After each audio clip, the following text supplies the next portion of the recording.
Sobat Aquinas, kembali lagi bersama saya Grace dalam podcast Aquinas Talk. Di sini kami kedatangan tamu, yaitu Kakak Philips. Halo Sobat Aquinas, apa kabar semuanya? Thank you ya Grace ya. Ya. Saya udah diundang ke sini, saya senang banget loh. Ya. Tapi saya agak grogi. Oh, mungkin Kakak Philips bisa perkenalkan diri? Oke, Sobat Aquinas, kenalkan saya Philip Yamlean.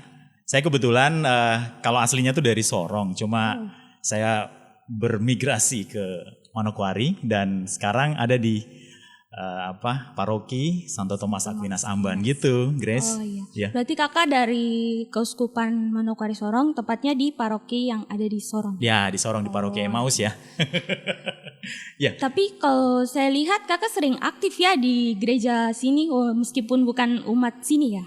Oke. Jadi ceritanya, saya boleh cerita nih? Boleh Ya? dong. Jadi sebenarnya sih kalau cerita awalnya saya tuh bukan mau aktif ya, tapi cuma datang gereja terus pulang. Ya namanya kita pekerja, pulang, ya. kita cuma ngekos kayak gitu ya. Tapi di satu sisi saya ngelihat bahwa gereja sini tuh ada sesuatu yang menarik saya supaya untuk terlibat. Nah, itu yang membuat sehingga saya coba membuka diri ya. Karena kita sebagai umat, sebagai anak muda gitu, kita nggak bisa hanya berdiam. Iya. Kita perlu membuka diri. Apa yang bisa kita lakukan ya. gitu, Grace. Jadi itu yang membuat saya coba untuk terlibat di. Kalau boleh tahu sih kegiatan apa saja sih yang Kakak ikuti Di sini? Iya. Jadi ceritanya awal saya memulai aktif itu dari KOR gabungan. Oh, KOR gabungan. Ya, jadi saya nyanyinya sih nggak terlalu bagus, cuma ya kita bantu lah. Maksudnya kita pelayanan. Iya, melayanan gitu ya. Jadi saya dari KOR gabungan lalu mulai aktif di lingkungan. Nah, cerita di lingkungan ini agak lucu. Jadi kan saya nggak tahu nih saya lingkungan mana. Cuma pada saat kita harus waktu itu COVID, kita harus pakai kartu, ya mau tidak mau saya harus cari kan. Saya di lingkungan mana nih gitu kan. Mana, ya. Nah, saya tanyalah ke ketua dewan Bang Riko gitu ya. Lalu ditunjukin ada di lingkungan Vincentius. Jadi saya aktif juga di lingkungan Vincentius seperti itu. Oke. Kalau menurut Kakak sih kan kelompok kategorial kan banyak di gereja. Ya. Menurut Kakak sih ada peran aktifnya tidak sih dalam kelompok kategorial? Kelompok kategorial Iya, ya. banyak anak-anak muda yang ikut serta. Iya. Gitu. Menurut Kakak sih gimana? Kalau menurut pandangan Kakak nih? Iya. Kalau saya ngelihat kelompok kategorial itu penting banget, terutama untuk merangkul kaum muda. Karena dulu waktu pengalaman saya masih di Jogja kuliah gitu ya, saya aktif di salah satu gereja. Mungkin ada yang tahu Gereja Kota Baru. Nah, di situ kan kategorialnya banyak. Nah, kita terlibat di beberapa. Nah, kalau di Thomas Aquinas saya mungkin melihat bahwa kayak contohnya lektor gitu ya. Itu masih belum ada komunitasnya ya. Sepertinya belum ya. Tapi kalau kita dulu ada. Jadi sebenarnya kita bisa merangkul teman-teman yang suka baca, kita latihan bareng, lalu kita sharing apa aja lah yang bisa memberikan motivasi. Jadi kelompok kategorial yang ada di gereja itu perlu dikembangkan lagi. Ya, mungkin selain lektor, mungkin ada teaternya. Kita bisa membuat sebuah karya kayak gitu ya. Ya itu untuk kedepannya. Jangka panjangnya. Ya, jangka panjangnya. Paling tidak sudah disiapkan dari sekarang kayak gitu, Grace. Oke. Menurut Kakak nih, kalau kita ambil dari segi orang muda Katolik, menurut Kakak banyak tidak sih orang muda Katolik yang ikut terlibat aktif dalam kelompok OMK ini? Oh, oke. Selama saya di sini, saya ngelihat kelompok OMK. Ya, selama ini yang saya tahu bahwa kelompok OMK itu kan dari teman-teman yang ada di lingkungan ya, lingkungan di Gereja Santo Thomas Aquinas.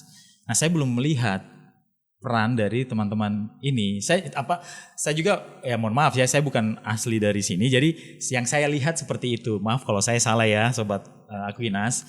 Tapi itu penting banget ya, Grace, untuk bisa merangkul teman-teman tadi, teman-teman OMK. Jadi OMK itu bukan berdiri sendiri, tapi mereka juga bisa terlibat di yang kategorial juga, gitu. Kalau menurut Grace bagaimana kira-kira nih sebagai orang umat asli atau Sobat Aquinas asli dari paroki sini? Kalau menurut saya sih ya benar sih. banyak yang belum terlibat, mungkin entah itu karena mereka masih malu, entah kurang ada ajakannya dari pengurus OMK sendiri, atau pengurus OMK sendiri yang kadang tidak aktif gitu ya. Menurut saya dengan kita anak muda, bagaimana sih caranya merangkul mereka gitu. Entah itu dalam aktivitas mungkin ada main futsal atau apa gitu, untuk ya setidaknya untuk mereka berkumpul bersama sih. Benar, saya setuju dengan Grace ya. Bicara soal malu, tadi sebut malu ya. Saya dulu orangnya pemalu banget. Cuma pada saat waktu saya di kuliah, bangku kuliah, saya nggak bisa kalau saya dengan kondisi seperti itu, yang tidak punya teman. Akhirnya saya introvert benar, dan saya membuka diri. Jadi kalau ada teman-teman yang melihat saya sekarang, mereka kadang kaget, kamu dulu kayaknya itu orangnya pendiam tapi sekarang lebih aktif gitu ya. Nah waktu itu saya melihat bahwa kalau saya tidak punya teman, lalu untuk apa saya jauh-jauh gitu kan. Saya pengen punya jaringan pertemanan yang baik dengan siapa aja sampai kapanpun kayak gitu. Jadi kalau tadi Grace bilang itu bisa merangkul teman-teman muda dengan kegiatan-kegiatan seperti futsal, terus mungkin ada bulu tangkis, ada kita kan lihat tahu di depan pastoran kita kan ada tenis meja, itu bisa kita manfaatkan. Dan saya yakin sih pastor paroki juga akan senang kalau banyak anak muda terlibat di dalam lingkungan gereja, karena itu pastinya positif. Pastinya dari kegiatan yang maksudnya di luar keagamaan, setidaknya mereka kumpul dulu, kumpul, bangun kekompakannya. Nah baru dari situ kita untuk bangun bagaimana dari sisi kerohaniannya. Jadi satu lagi, yang namanya kita menjalin komunikasi, jalin pertemanan, kan kita juga tidak harus berbicara tentang rohani terus ya. Ya apa ya, di lingkungan gereja tuh kita bisa merangkul dari teman-teman lain juga. Kalau kita bisa membuat gereja kita tuh makin terbuka, luas, keluar, kita pasti akan lebih beda gitu loh. Jadi nggak harus rohani lah, kita harus lebih terbuka.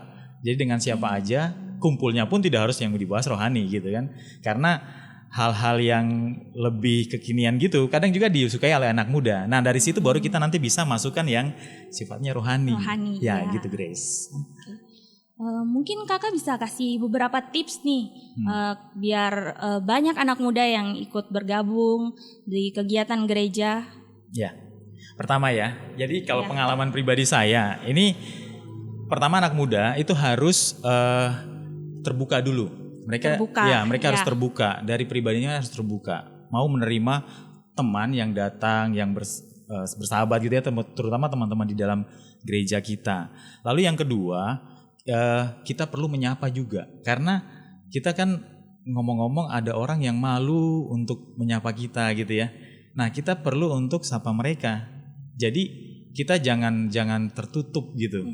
Jadi kita perlu merangkul mereka itu dengan menyapa. Ya mungkin pulang gereja ada teman-teman yang kita ngeliat kayaknya mereka baru nih ya. Kita halo, selamat hari Minggu, apa kabar, dari mana gitu kan. Ya kita menjalin itu tadi. Sehingga mereka merasa bahwa diterima. Lalu pada saat selanjutnya kita bisa hubungan lebih baik lagi. Nah kita bisa mengajak mereka, kita ada punya kegiatan ini nih di dalam gereja. Tapi gak selamanya rohani loh, tapi ada yang lain juga. Ayo kita gabung gitu ya. Jadi penting untuk kita punya kontak dengan mereka. Jadi sekarang kan kita semua sudah pakai WhatsApp gitu ya. Kita kan bisa komunikasi dengan WhatsApp, tanya kabar. Bila perlu nanti kalau sudah terbentuk, kita bikin grup. Jadi kan informasinya lebih enak gitu kan, semuanya dapat. Itu sih mungkin kalau tips dari saya untuk bisa merangkul tadi. Berarti itu kalau yang saya tangkap ya Kak, itu dari pengurus kategorialnya ya, yang maksudnya yang membangun membuka komunikasi, diri untuk merangkul mereka. Gitu. Jadi saya boleh jawab? Boleh. Oke, jadi selain kelompok kategorial, semua umat menurut saya. Iya. Dan kalau tadi bicara tentang kategorial, ya memang kita harus dari teman-teman yang ada di komunitas kategorial tadi, kita harus membuka diri ke mereka. Jadi orang itu memang pada dasarnya malu untuk menyapa duluan, sehingga kita harus keluar. Takut dikenal ya. Kita harus takut dibilang SKSD. Ya, sok kenal sok dekat. Padahal enggak juga ya. Padahal kita justru kalau orang disapa, mereka itu senang. Jadi umat yang lain, sobat-sobat Aquinas yang lain gitu bisa saling berkomunikasi kayak gitu dengan teman-teman yang dari luar lah kayak gitu ya, yang belum terlibat banyak di dalam gereja kayak gitu. Oke, apalagi paroki kita nih bisa dibilang paroki kemahasiswaan. Ya. Maksudnya paling banyak karena dekat kampus dari, ya. Ya. Ini teman-teman muda juga nih yang terlibat dalam tim ini. Ada Rika, ada Richard gitu kan, anak-anak muda semua. Jadi bisa dibilang memang betul kita namanya gereja mahasiswa. Kita bisa merangkul teman-teman mahasiswa karena pasti mereka punya ide-ide yang baik gitu. Oke, Kak Philip. Ya, ada lagi? Kalau Grace kira-kira nih, saya tanya lagi ya. Iya. Kan pasti di lingkungan ada nih teman-teman muda seumuran Grace ya. Nah, apakah mereka itu juga bisa kita rangkul, kita bisa ajak mereka? Kalau menurut pengalaman Grace selama ini gimana? Menurut saya sih bisa sih. Cuman ya dari kitanya saja sih. Iya. Oke, berarti pas kita, ya. Mau tidak untuk merangkul mereka. Betul. Mau tidak untuk membangun kekompakan bersama mereka. Yeah. Karena kadang mungkin mereka mau ikut, cuman karena sudah terlalu canggung, misalnya banyak di sana mereka sudah pada buat kegiatan, tapi kan, aduh saya jarang ikut, malu tidak mau ikut gitu. Mungkin dari maksudnya dari kita ya, kita ngajak, mari ikut yuk. Iya. Jadi betul yang Grace bilang tadi, kita harus mengajak mereka. Jadi pada saat kita mengajak pertama itu pasti kan ada yang tidak mau, janganlah ya gitu. Kita jangan mau nyerah dong gitu kan. Ya kita kan pengen ada hal baik nih. Jadi kita harus terus konsisten. Ngajak terus. Ngajak terusnya itu ya dengan ayo. Pokoknya ketemu lagi ayo gitu kan. Jadi usahakan jangan sampai kita yang menyerah gitu loh. Karena siapa tahu di ajakan yang ke-5, ke-6 gitu baru bilang, kayaknya saya perlu nih untuk terlibat di lingkungan Thomas Aquinas Ambang kayak gitu.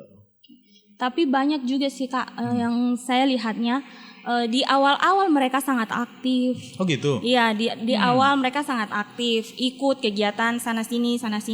Cuman mungkin karena kelamaan mereka menjadi jenuh, bosan. Iya. Nah tipsnya tuh kayak gimana sih supaya mereka tuh bisa tetap aktif? Oke. Jadi kalau yang saya pernah alami, memang kita berkegiatan di gereja. Contohnya dulu saya pernah di lektor, terus di pendampingan PIA gitu ya, waktu di Jogja.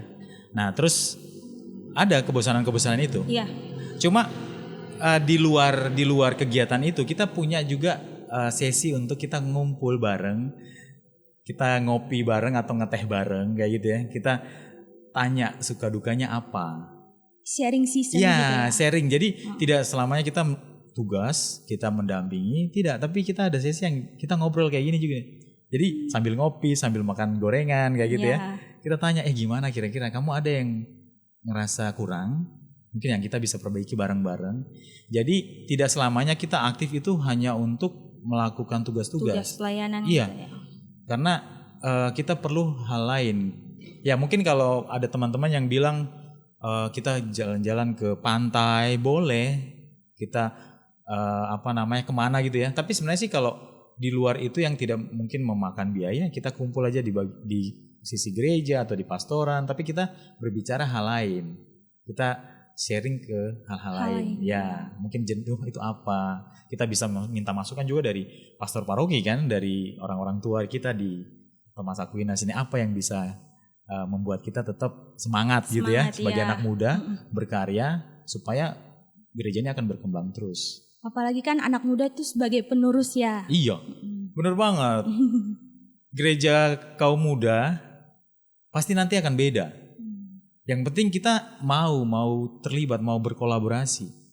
Jadi anak-anak muda pada saat berkolaborasi itu nanti efeknya beda banget. Yang tidak melupakan yang tua-tua ya. Justru kalau tua-tua nanti mereka bisa memberikan kita masukan-masukan yang baik juga, kita terima kayak gitu kan. Ya. Tapi yang penting anak-anak muda mau bergerak, mau terlibat, mau melakukan segala sesuatunya dengan sukacita kayak gitu. Oke, karena kalau bukan dengan anak muda yang bergerak, siapa lagi ya Kak? Iya, makanya saya semangat kan. Enggak, kita memang harus semangat Grace, karena dari semangat itulah kita bisa membuat hal-hal yang baik lah, yang bisa berdampak ke banyak orang gitu. Oke, iya. Nah, Sobat Aquinas, tadi kita sudah dengar beberapa tips dari Kak Philips. Ya. Semoga bermanfaat ya. Semoga bermanfaat untuk sobat-sobat semua. Kak Philips mungkin bisa cerita pengalaman sedikit mengenai mungkin kegiatan Kak Philips di paroki lain, paroki yang di Sorong ataupun yang di Jogja. Oh ya, jadi kalau mungkin saya cerita yang di Jogja dulu ya. Iya. Jadi pada saat saya melakukan ikut datang ke gereja untuk misa kayak gitu ya, terus saya ngelihat, wah ini ada komunitas yang bisa saya coba terlibat gitu kan, supaya saya mengurangi rasa malu saya kayak gitu, yang orang penakut gitu ya. Saya dulu berdiri di panggung aja gemetar, keringat kayak gitu, apalagi disuruh kayak gini, itu udah pasti basah kayak gitu ya. Tapi itu tadi saya membuka diri untuk mulai mengikuti, waktu itu pertama sekali ada seleksi untuk lektor jadi gereja. Pertamanya Kak Philips ikut kelompok kategorial lektor. Lektor di gereja Kota Baru itu. Lalu situ kita diajarin, jadi memang ada senior-senior kita yang membantu gitu kan, cara baca gimana, mimik membaca surat itu gimana, membaca yang lain itu gimana. Jadi kita dapat pengalaman-pengalaman. Nah terus dari situ mulai karena kenal teman akhirnya bisa berkolaborasi, ikutlah teater. Ya, terus ada pendampingan Pia.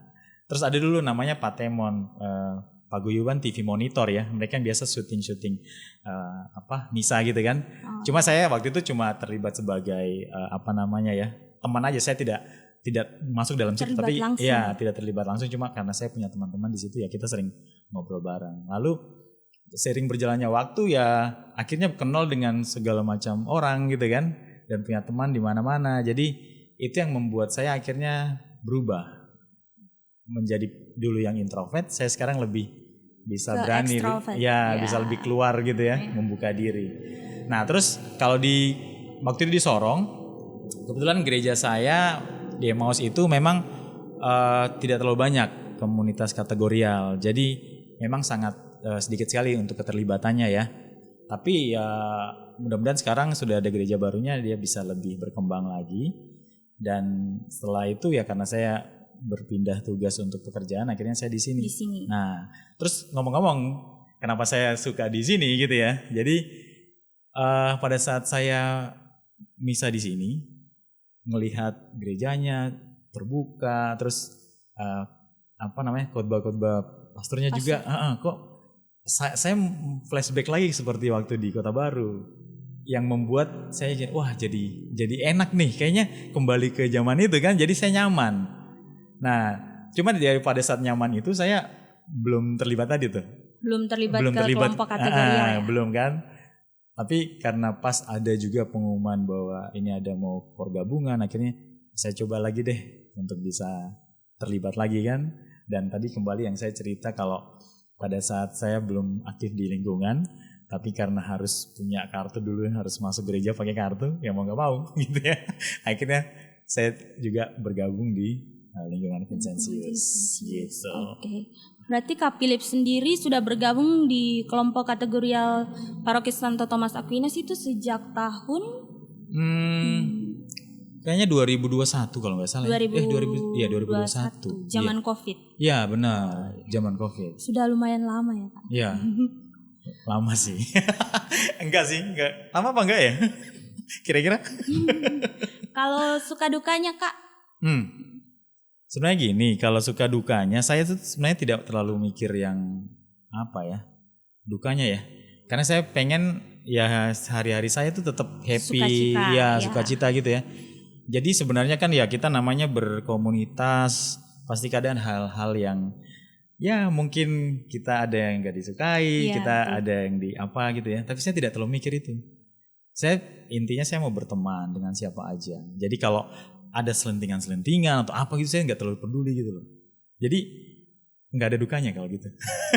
Suka terus. Suka terus ya. Yang penting datang, kumpul, pelayanan. Iya, Ya, begitu. kayak gitu ya. Iya. Dan salah satu yang membuat saya juga kenapa rajin ke gereja, karena saya ngelihat waktu kecil saya itu orang tua memang mengajarkan supaya kalau ke gereja itu harus duduk di dalam, kamu harus menghargai bahwa Ekaristi itu penting.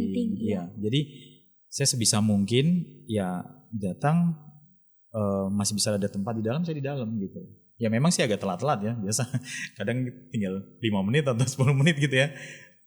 Tapi ya saya ngelihat masih usahakan untuk masuk di dalam kayak gitu. Nah, itu juga sih yang menjadi peran penting kelompok kategorial. Banyak sih yang saya lihat anak-anak muda, khususnya remaja yang sudah komuni, mereka malah duduk di luar. Nah, kadang tidak ikut misa. Mungkin dengan adanya kelompok kategorial bisa, yuk ayo masuk, ya masuk ikut misa dong. Maksudnya betul. Jangan hanya di luar, ya kan? Mungkin iya, kalau benar banget ya. Jadi ya kita sebenarnya punya peran sama-sama. Kita bisa mengingatkan teman-teman kita. Jadi mereka mungkin di luar gitu, dek masuk dek, kita duduk dalam yuk gitu kan. Memang sih agak-agak aneh ya, kita melakukan hal yang di luar kebiasaan. Tapi kan itu penting untuk dilakukan. Kita tidak bisa dalam zona nyaman aja gitu ya, biarin aja mereka di luar. Padahal sebenarnya itu penting untuk kita ajakin mereka. Ya kita coba nanti ke depan kalau kita lihat adik-adik seperti itu ya kita masuk bareng-bareng gitu ya. Apalagi kalau masih waktunya panjang gitu ya Grace ya. Saya nggak tahu nih kalau yang syuting kita ini apakah mereka kalau Ekaristi di dalam apa di luar nih. Ayo Dika, di mana Dika? Saya yakin pasti di dalam. Ya karena nyuting. Gitu ya, tapi pastinya tidak dengar khotbah karena fokusnya hanya di kamera. Ya. Gak apa-apa, itu sudah termasuk pelayanan yang baik gitu ya untuk menyiarkan ke umat, ke sobat Aquinas kayak gitu. Oke. Ada lagi yang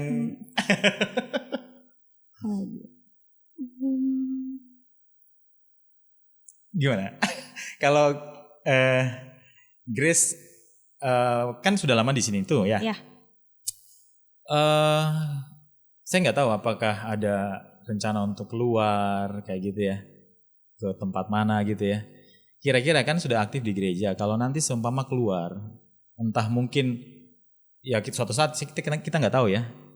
Mau nggak sih terlibat di tempat yang baru? Ya gitu. Entah mungkin untuk pekerjaan atau mungkin ya pastinya akan berkeluarga mungkin gitu ya untuk bisa terlibat di gereja lain. Kalau menurut Grace gimana? Kalau menurut saya sih ya tidak mungkin kan kita hanya berdiam diri, kita masuk ke gereja itu ya hanya cuman untuk ibadah pulang. Pastinya kan kita akan cari suasana baru. Betul. Apalagi kalau maksudnya untuk saya yang masih muda seumuran saya, kalau nanti misalnya saya melanjutkan studi gitu ke tempat lain, pastinya saya juga akan bergabung dengan kelompok kategorial di sana, di paroki sana. Iya. Kayak gitu sih Kak. Benar banget. Iya, jadi itu yang diharapkan dari orang muda Katolik dimanapun kita berada, kita bisa terlibat, kita bisa hadir bersama-sama untuk juga memberikan sumbangsi apa yang kita bisa gitu ya. Kita bisa membantu apapun itulah yang membuat kita juga berkembang, kita juga punya link pertemanan yang banyak seperti itu, sehingga kita mau ke kota mana kita tetap enjoy. Iya betul Kak. Iya. Nah Kak Philip, kita sudah beberapa menit berbincang. Mungkin dari saya, Kak Philip bisa kasih intinya dari yang tadi kita bicarakan, bagaimana kita bisa merangkul teman-teman yang baru datang maupun yang sudah lama, yang sudah tidak aktif, untuk bisa ikut kembali aktif dalam kelompok kategorial. Oke, baik. Jadi karena tema kita tadi tentang aktivitas kita di gereja bisa merangkul siapa aja. Jadi kalau dari saya pribadi ya, untuk teman-teman, supaya kita tetap menyapa banyak orang, kita tetap merangkul teman-teman tadi, teman-teman muda. Kan teman-teman muda ini dari berbagai macam daerah ya. Nah mereka tuh yang tadi saya bilang perlu kita sapa, kita say hi gitu ya. Kita melakukan hubungan baik kayak gitu. Jadi jangan pernah kita bosan untuk menyapa mereka tadi supaya mereka terlibat juga. Karena pengalaman saya ya saya datang gitu ya. Tapi tidak semua orang seperti saya yang mau datang langsung gitu ya. Nah, makanya itu kita perlu untuk merangkul mereka, menyapa mereka sehingga sobat-sobat Akuinas nanti makin tambah banyak, makin tambah merasa dibutuhkan, merasa idenya itu akan bisa bermanfaat bagi perkembangan gereja kayak gitu. Oke, jadi intinya itu ya menyapa. Iya. Setelah menyapa mungkin mengajak bergabung. Betul. Iya. Setelah kita berteman, kalau biasanya kan kita kalau udah teman gitu terus kita bilang kita ini yuk, gini yuk. Kan mereka sudah seneng kan, sudah enak karena kita teman. Tapi kalau kita masih baru terus kita tiba-tiba ajak gitu kan, pasti banyak pertimbangan lah. Jadi memang butuh waktu, tapi nggak apa-apa harus dimulai dengan melibatkan mereka, menyapa mereka, merangkul mereka seperti itu. Menyapa, merangkul, terus mengajak. Iya, untuk bisa terlibat. Nah, kalau sudah terlibat, kalau nanti sudah terlibat kan banyak hal ini yang bisa mereka juga berikan ide kan. Iya. Jadi teman-teman muda yang sekarang mungkin umpama nanti mau bentuk lektor gitu ya, mereka punya pengalaman, siapa tahu mereka bisa memberikan input gitu ya. Terus yang teman-teman ini Komsos juga gitu ya, siapa tahu ada teman-teman yang memang punya pengalaman, mereka bisa memberikan juga, sehingga itulah banyak ide yang masuk sehingga kita merasa dirangkul, dibutuhkan, dilibatkan lah kayak gitu ya untuk perkembangan gereja ke depan. Nah, untuk Sobat Akuinas, untuk kalian ketahui banyak sekali kelompok kategorial yang ada di Paroki Santo Thomas Aquinas. Di sini sudah ada Kak Philip, sudah ada saya yang bersedia untuk menyapa, untuk merangkul sobat-sobat semua untuk bergabung lebih aktif lagi di dalam kelompok kategorial tersebut ya. Iya, benar banget. Entah itu lektor, OMK, tim Komsos. Ada sekarang itu ya, SSV ya? Oh iya, SSV, Serikat Sosial Vincentian. Iya. Kayaknya nanti kita perlu adakan ini podcast bareng mereka dengan ya. mereka. Mereka kan lagi ada acara nih. Siapa tahu ada punya segala macamnya. Oke, siap. Tetap semangat ya. Semangat. Oke. Ya, mungkin sekian dari kami Sobat Aquinas. Sampai jumpa di podcast kami berikutnya. Entah itu bersama SSV atau yang lainnya ya. Yang lainnya, iya. Mungkin nanti saya akan menjadi host, siapa tahu gitu ya. Jadi siapa tahu kita berdua jadi host gitu ya untuk yang lain. Jadi tunggu aja nanti tim Komsos yang akan memberikan informasi untuk podcast yang selanjutnya. Oke, sekian. Sampai jumpa Sobat Aquinas. Bye. Thank you semuanya. Dadah.